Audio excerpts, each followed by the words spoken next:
Jurtu Oromo. Ka Oromo gane yomu numa gatan taramale lagancha kana beha. Never. Jurtu Oromo. Jurtu Minneapolis.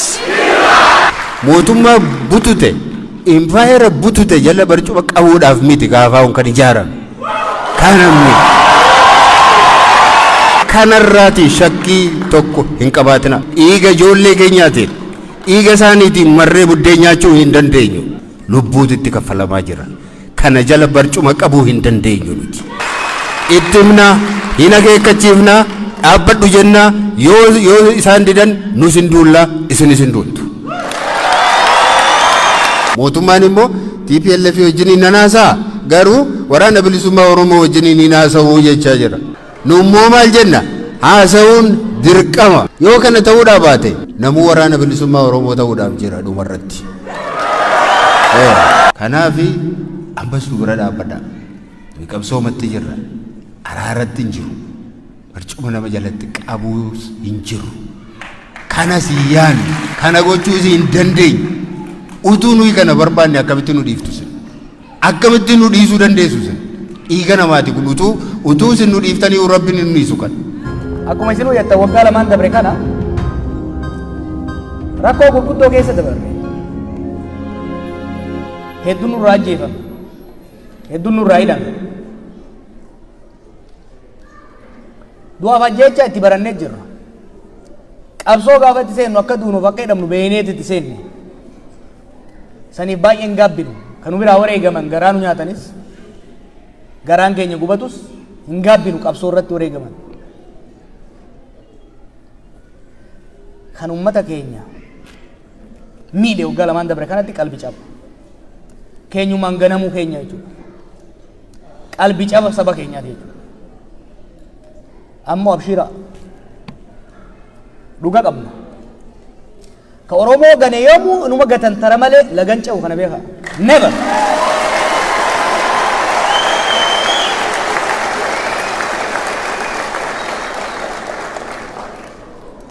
Ummata dhugaa qabu ummata haqa qabu waan ta'e ummata bolola wahiitu hin qabne ummata ifi beelee ollaa nyaachisu waan ta'e warri isatti shiratate warri isa miidhe hundi booddeen isaanii salphina qaaniidha kan ammoo qabatamaan rabbiin tursee azaaba afaan nama gubaa zamana dursan amma asumatti dachuu warra nama agarsiise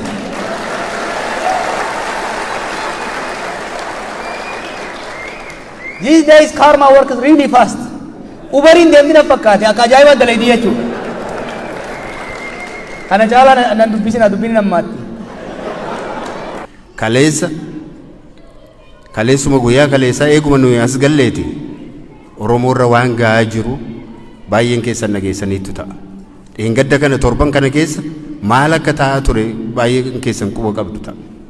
Konkolaataa irraa buusanii jumlaadhaan akka fedhanitti ajjeesu biyya sana keessa.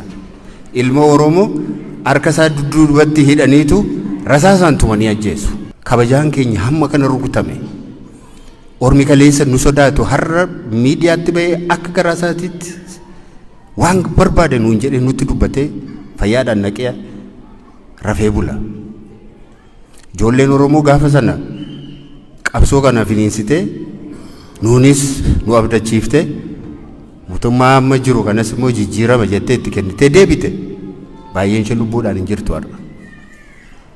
Baay'een isaanii lubbuudhaan hin jiran. Isaan kan mana hidhaa jiru.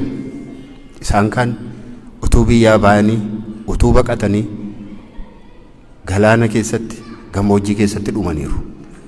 Isaan kan immoo rasaasuma mootummaa kanaatiin dhumaniiru. Warri hafe immoo mataa isaanii buufatanii dhokachaa as jechaa achi jechaa baqachaa akka bineensaa biyya isaanii keessatti rifachaa jiraachaa jiru. Kun dhugaa har'a keessa jirudha. Kana dhoksuun hin danda'amu.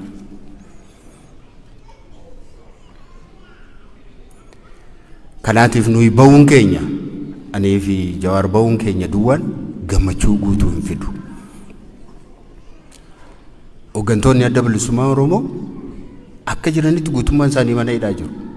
yeroo hidhaman iyyuu jechuudha bakka aniif Jawaaritti hidhamneef bakka warri isaan itti hidhaman illee garaagara ture dhugaa isaa dubbanneef. Isaanin gammoojjii keessa olii gadi naannessu bakka itti jijjiiru akka namni dubbisne godhu akka galaan isaan dhaqqabne godhu akka isaan yaaliin arganne godhu rakkoo guddaa darara guddaatu irra ga'ee jira. Ammallee rakkoon sun dararri sun isaan irra jira. Yeroo meeqa mana murteeti hagadi haa lakkifaman jedhee abbaan murtee yeroo gadi lakkisu deebisanii immoo qabanii yeroo poolisiin tokko gadhiisu poolisii biraan immoo qabee fudhatee deema butee. Kana keessa jirra dhiiroo har'a. Kanaaf anaaf yeroo gammachuu miti. Isiniif illee yeroo gammachuu ta'uu hin danda'u. Dhuguma nuyi ba'uun keenyas salphaadha jechuu koo miti. Haa ta'u iyyuu malee guutuu ta'uu hin danda'u. Qabsoon keessan itti fufuu qaba. Hiriirri keessan kaleessaa itti fufuu qaba. Gargaarsi keessan kaleessaa gargaarsi isin kaleessa gochaa turtan dhaabbachuu hin qabu. Hogganoonni Oromoo anaaf Jawaar duwwaa miti. Dhuguma namoonni tokko nu wajjiniin ba'aniiru. Hamzaa Booranaa fi Dajanee Xaafaa nu waliin dhufuuf turani qaama imala kanaa ta'anii haa ta'u iyyuu malee sababii viizaa argachuu hin dandeenyeef biyya keessatti hafaniiru. Garuu nagaa keenyaa fi galata keenya uummata biraan nuu gahii jedhanii amma daqiiqaa muraasa dura naa bilbilanii turanii galata isaanii fudhadhaa. Isaanis silaatii qaamaan nu gidduutti argamu turanii sababii kanaaf hin argamin waan hafaniif jechuudha. Egaa akkamittiin deemnee mootummaan kun akkamittiin haala kanarra akka inni ga'e isinii ibsuu nu barbaachisu. Abdiin keenya akkamittiin akka nyaatame akkamittiin booddee akka deebine dhuguma akkuma sila Jawaar dubbate waggaa 50 dura bakka turreerra hin turre 2018 baay'ee deemnee turre baay'ee abdannee turre baay'ee jabaannee turre ulfina sargannee turre waggaa lamaan kana immoo hagama akka booddeetti deebine akkuma dubbannedha jechuudha. Kanaatiif qeerroon kaleessa akka intarhaamuetti yeroo inni lakkaa'ame akka sanyii duguugduutti lakkaa'ame galati silaati galata galfachuun nurra ture galata sanas dhabe hojiis dhabe barumsas dhabe ulfinas dhabe deebi'ee akka hattuutti akka shiftaatti ilaalame kanarra geenye. Inni jiraachuu dadhabe immoo deebi'ee waraanatti deebi'e lolachaa jira har'as. Mana isaa keessa jiraachuu hin dandeenye biyya isaa keessa jiraachuu hin dandeenye barachuu hin dandeenye qotee jiraachuu hin dandeenye hojii hojjechuu hin dandeenye. Kanaatiif waa inni gochuu danda'u bosona dhaquudha. Maadhaxxe namitti hin jedhu hin jiru. Dhiibamee dhaqe waan godhuu dhabe maal godha namni yoo manni isaa gubate fakkeenyaaf. Kanumti nu wajjin mana hidhaa ture kan nuti beennu nama baay'eetu jira. Abbaan hidhame ilmi hidhame kan wajjin turan gaafa mana hidhaatii ba'anii abbaa sin hidhu deebisanii ammoo ilma hidhu hojiidhaa hin ari'u gaafa waan godhan dhaban dhufanii nagaa nutti dhaamanii nuyi hin deemne hidhaas hin dadhabne lafa jiraannus hin qabnu mana isaanii irratti gubannu marratti. Amma nama kana ammaa bosona dhaxxe namitti hin jedhu jira. Attamittiin jechuu danda'a. Eessa haa jiraatu eessa haa dhaqu. Eega jiraachuu dadhabe maal gochuu qaba. Taa'ee du'urra lolatee yoo du'e namicha kanatti murteessuun hin danda'amu.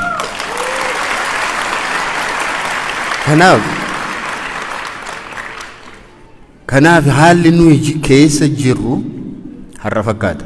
Mootummaan addunyaa kanarratti mana qotee bulaa mana hiyyeessaa gubee bira dhaabate itti sirbu mootummaa Itoophiyaa malee argine hin beeknu nuti. Mootummaa nama osoo lubbuun jiru ibiddatti waadee gubee gaggaragalchee akka nama foon waaduutti guggubee osoo hin gaafatamin hafe mootummaa Itoophiyaa malee dhageenye hin beeknu. Kanaatiif nuyi amma dubbachaa turre kanaan duras nagaa barbaannaa yeroo jennu maal jechuu keenya mootummaatti maa jirra nagaa buusi uummata kanaaf uummata kana hin dararina hin ajjeesina, jiruu hin dhowwina, jiraachuu hin dhowwina. Akka kanatti uummata waamnee itti haasa'uu hin dandeenyu. Kanaaf isinitti kan nuyi haasa'uu dandeenyu. Waa'ee nagaa isinitti himuu dandeenyu. Yeroo isinitti himnu mootummaan haa dhaga'uudha malee isintu jeeqaa jira jechuu keenya miti.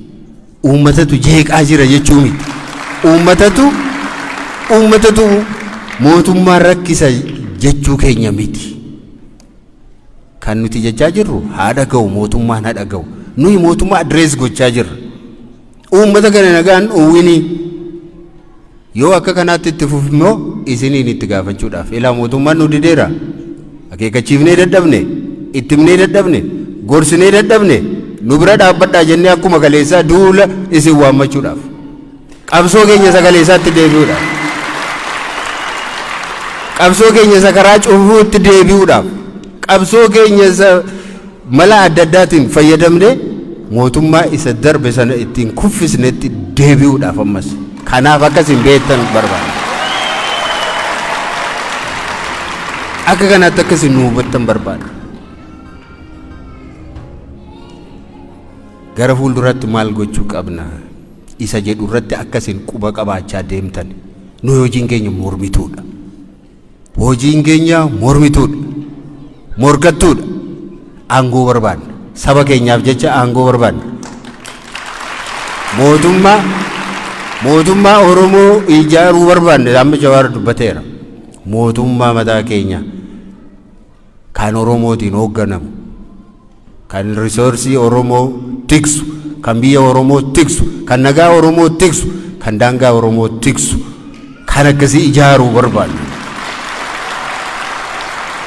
Mootummaa butute, impaayera butute jala barcuma qabuudhaaf miti gaafaa'uun kan ijaarame. Kanamni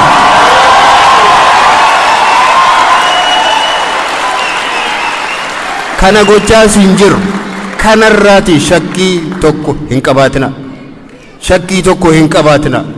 Kana tiksuudhaaf hin jiru. Dhiiga ijoollee keenyaatiin, dhiiga isaaniitiin marree buddeen nyaachuu hin dandeenyu. Dhiigatu jira.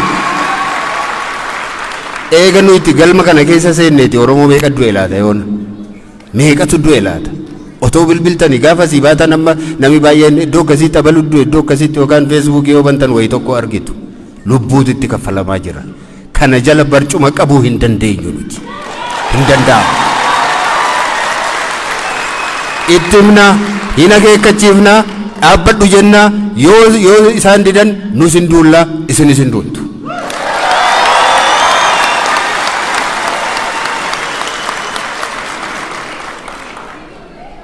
Kanaaf dhiiroo waa'ee eenyummaa keenyaallee deebisnee dubbachuu dadhabne. Yoo eenyummaa keenya waa'ee Oromoos haa ta'u, waa'ee saba biraas haa ta'u, waa'ee afaan keenyaas yoo dubbanne akka xiqqummaatti lakkaa'ame deebi'e. Xiqqoo taatan gandatti galtan gadi irrattan akkas taatan jedha. Nuyi kana fudhachuudhaaf hin jirru. Nuyi kaleessas gaafa ijaaramne waan ittiin ijaaramne jalqaba mataa keenyaa maqaa keenyaatii jalqabee beekamaadha. Kanas jala mureessuun itti himuun barbaada. Nuti Koongireesii Federaalawaa Oromoo jedhamnee waamamna. Dhaabbi keenya har'a otoo hin taane gaafuma jalqabee mala qabsoo isaatiis lafa kaawwatee jira. Garamitti akka deemus lafa kaawwateeti jira jechuudha. Akka baay'ina keenyaatti, akka teessuma keenyaatti, akka risoorsii keenyaatti ofii keenya bulfachuu danda'u mirga kana gonfachuudhaaf falmachaa jirra. Garba namaa ta'uudhaaf falmaa hin jiru. Sabaaf sablammii biraa wajjin nagaa jiraachuu barbaada. Garuu harka tokkoon wannoo ta'uun hin danda'amu. Nagaa namaa kenneef nagaadhaan wajjin jiraachuun barbaachisaadha. Oromoon nagaa barbaada. Nuyi wannoo keenya keessa vaaliyuu keenya keessaati sana keessaati baanii hin beekne. Ammas kanumaaf qofsoo. Kanaatiif yeroo waa'ee nagaa yeroo haasofnu nuyi kanaan dura waggaa meeqa duraatii jalqabee tartiibatti hin deemaa jirru qabna. Maal jechuudha kun? Biyyi keenya rakkateera, nagaa dhabeera, beela'eera. Mootummaan nagaa dhowwateera. Warri diddan immoo mootummaa nagaa nu dhowwate kanaaf hin jilbeenfannu nus waraannee lollee duuna yookaanis immoo mirga keenya deeffanna jedhanii warri jiran immoo jiru. Kana gidduutti qoonni hin jiru. Dinagdeen guddataa hin jiru. Nagaan hin jiru. Baratamaa hin jiru. Rakkoo kanatu jira. Kanaatiif maal jenna nuyi? Dhaaba warri kuttan. Uummataan jechaa jirra miti kana bara. Uummatatu rakkoo uuma jechaa hin jirru nuti. Inni tokko mirga isaatiif falmataa jira. Inni tokko immoo ani mootummaadha jedhee waraana labsee jira. Kanaatiif lamaan keessan iyyuu dhaabaatii bakka tokko taa'atii gara mareetti deebi'a. Kanaatiif naashinaal daayaloog yeroo jennu nuyi waraanni bilisummaa Oromoo, waraanni TPLF, mootummaan taa'anii dura haa mari'atan. Waraana dhaabuu irratti walii haa galanii jenna. Kana jechuun qawwee keessan kennaa jechuu keenya miti. Qawwee kennaa hin jenne nuti. Qawwee keessan kennaatii taa'aatii mari'adhaan jedha. Qawwee eega kennanii marii maalii barbaachisa? Marii hin barbaachisu eega kennan. Kanaatiifi lafa jirtan jiraadhaatii waan qabdan qabadhaatii taa'aatii mari'adhaa. Egeree biyya kanaa irratti taa'aatii mari'adhaatii murteessaa.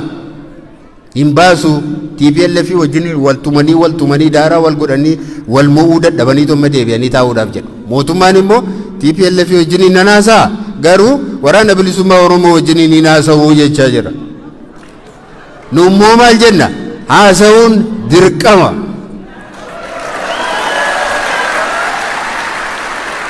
Adda bilisummaa Oromoo wajjin hin haasa'uun waraana bilisummaa Oromoo wajjin hin haasa'uun dirqama. Dhukkuba wal fakkaatuuf qoricha adda addaa hin kennan. Achitti mareetu baasa eega jedhameeti lolaa fi asittis mareedhuma duwwaatu baasa. Taa'anii mari'achuudha. Maaltu bosonatti sin geesse? Ijoolleen achi jiran koo baay'een isaanii namoota digrii qabanidha. Namoota beekumsa qabanidha. Namoota hawwii guddaa qabanidha. Namoota abdii guddaadhaan baratanidha. Namoota gara fuulduraatti karoora guddaa qabanidha. Namoota sammuu hin qabne miti. Namoota bosona keessa taa'ee muka nyaatee agabuu buluudhaaf namoota fedha qaban miti. Garuu roorroota achitti isaan geesse. Roorrootu isaan galche bakka sana. Kanaati wajjin haasa'uun barbaachisaadha. Maaltu sin geesse yoo maal guutame deebituu jedhee mootummaan taa'ee wajjin haasa'uun barbaachisaadha. Barbaachisaa qofa otoo hin taane dirqama jennan. Dirqama. Yoo kana ta'uudhaa baate namuu waraana bilisummaa Oromoo ta'uudhaaf jira dhumarratti.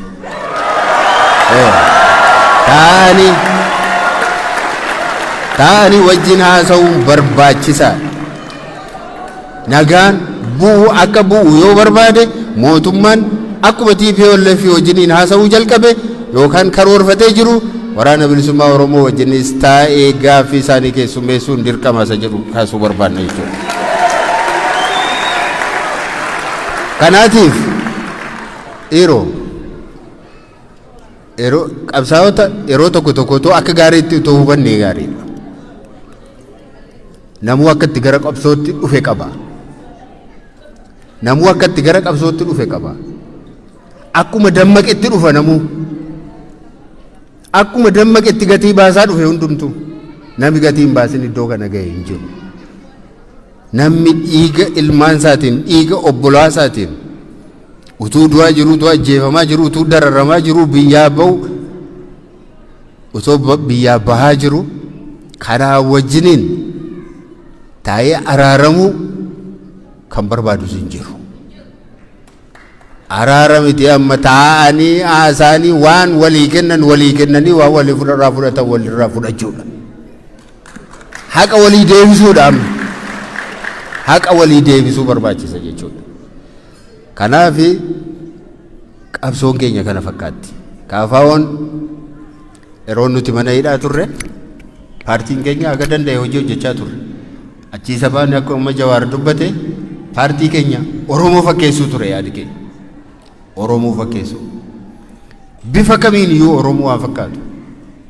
Gaafuma laalan kun paartii Oromooti akka jedhamutti san ijaaruudhaaf yaalii guddaa goone milkoofnee irra mooti.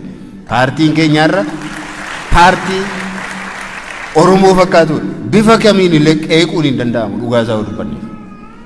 maaliif hojjechuu maal hojjechaa turtan isa jenna sanarratti biizii taane isa achii kaane immoo dhufnee isin dubbifnee isin galatoonfannee humnaan isinii waliin eega mari'anneen booda hojii keenyatti galuudhaaf dhufne. Kana nu hubadhaa. Hin turtanii hojjettanii hin fudhanna. Eega baatanii hin turtanii kana gochuu diddanii hojjettanii dhuguma hin fudhanna. Utuu namni du'aa jiru utuu namni akka kana dararamaa jiru xiqqoo miila keenya harkisuun keenya noollee dhugaadha. Isa hin fudhanna. Wanti nuti darbatamu tokko abdiin waan nurra tureef akka ta'e nan beekaan. Akka kanatti hin fudhanne. Abdiin waan nurra tureef. Akka abdii sanaatti immoo akka abdatamne sanatti immoo saffisa sanaan sababii deemuu dadhabneef yoo nu komattan maa nu komattanii hin jennu. Yoo nu loltan maa nu loltan hin jennu. Yoo jettanis nuyi qabsoo keenya hin dhiifnu. Eewufiyyuu jennee manaa hin baane. Gabrummaa hin barbaannu nuyi akka dhuunfaattis taanaan. Waanjoo hin barbaannu. Kana jala mureen isinitti himu. Waanjoo ormaa hin barbaannu nuti. Kanaafi ammas nu bira dhaabbadhaa. Nuyi qabsoomatti jirra. Araaratti hin jiru. Barcuma nama jalatti qabuus hin jiru. Kanas yaanni. Kana gochuus hin dandeenyu. Utuu nuyi kana barbaanne akkamitti nu dhiiftu sin? Akkamitti nu dhiisuu dandeessu sin? Dhiiga namaati kun utuu sin nu dhiiftanii Rabbiin nu dhiisu kan. Rabbiin nu dhiisu. Hin danda'amu. Kanaaf ammas wal abdanna wal amannaa wajjiniin haa sochoonu. Gaafa nuyi karaarraa jallanne gaafa nu eeddanii nu dhabdanii eessa jirtan isinii maal taatanii kummaa badee kummaa karaarra jallateedhaa nu gaafadhaa. Nu gaafadhaa eenyuun iyyuu sodaatina. Maal taate ati maal rakkoon kee jedhaati nu gaafadhaa. Garuu nu obsaa amma hojii batti jirra ittuma jirra hamma asii deebinutti nu obsaa. Kanumaan jechuu barbaada.